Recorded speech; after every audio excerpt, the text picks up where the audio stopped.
Imagine heading to a doctor's office with one goal in mind. I want to solve the pain that I've been feeling for the last couple of weeks.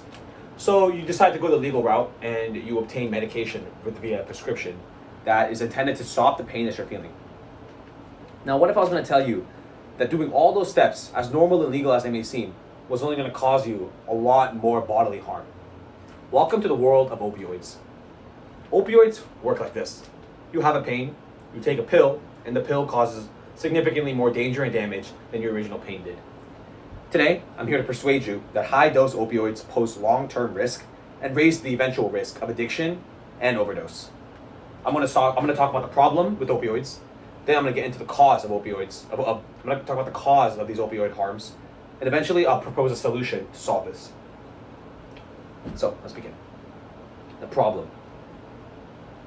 Essentially, opioids in this country have become a go-to route to solve pain.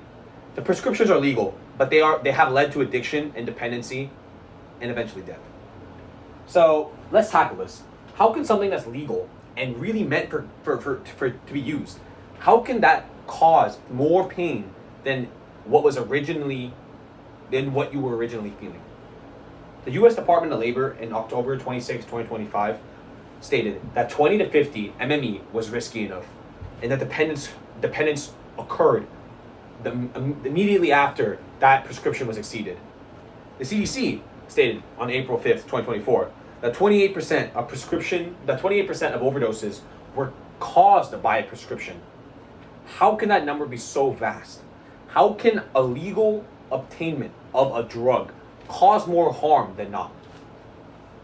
The Journal of Pain Research on November 9th, 2023 stated that ER opioids have caused the highest rate of overdose. And the AGPH, the American Journal of Physician Health, stated on May 14, 2023, the high prescription states had a 63% greater overdose risk in terms of hospitalization. The problem here is that we are going about a way to obtain a drug that is intended to solve our qualms, but it's causing a lot more damage than what we originally sought out to do. How is this even caused? The cause. Opioids fundamentally change our brains. From the very beginning, when we take an opioid, it is something so potent to our bodies that our brain is forced to conform to the way it reacts. The opioid change to the brain works like this. It begins with a tolerance, then it leads to a dependence, and eventually the risk of overdose skyrockets. We've seen this happen a million times, whether it be with alcohol, with marijuana, or with any other substance that we consume. We take it, and when we take it enough times, we take it for a reason, and when we take it enough times for that reason, we need to take more and more and more, and eventually what happens is we build a tolerance to it. The NIDA on June 10th, 2024 stated that higher doses were needed over time. The higher doses were needed over time in order to solve the same level of pain. The solution. Let's go about this in a much simpler way. Let's be strict with the prescriptions. Let's be cut and dry and say, hey, we are not going to prescribe you opioids unless absolutely necessary. Let's avoid opioids as a first-line treatment and go about other alternatives to solve our problems.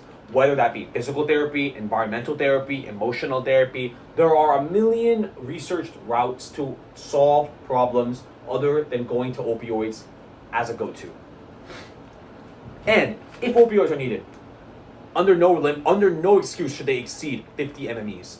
We need to keep a strict barrier on how these opioids are prescribed and given to patients. And then finally, they should be short-term only. Opioids should never be gone to as a long-term treatment. Absolutely not. Because they fundamentally and so drastically change the way we think and act that we cannot use this day to day. It is not meant to be a day-to-day part of our lives. The CDC guideline was posted on September 29, 2022, about a couple of years ago, that stated that non-opioid therapies should always be used first. Should and can. And that's really what's at the helm of our problems. To wrap it all up, opioids work like this. Pain, pill, danger. You have a pain, you take a pill, and it causes you danger. Today I persuaded you that high-dose opioids pose long-term risk and raise the risk of addiction and overdose. I talked about how the prescriptions were legal and people were still getting harmed just by taking a regular physician route. Then I discussed that the cause was opioids change the brain and how that is so fundamentally harmful to our bodies. And eventually I gave the solution. Let's be strict with the prescriptions. Let's make sure that opioids are not a first-line treatment, and let's research other treatments ultimately.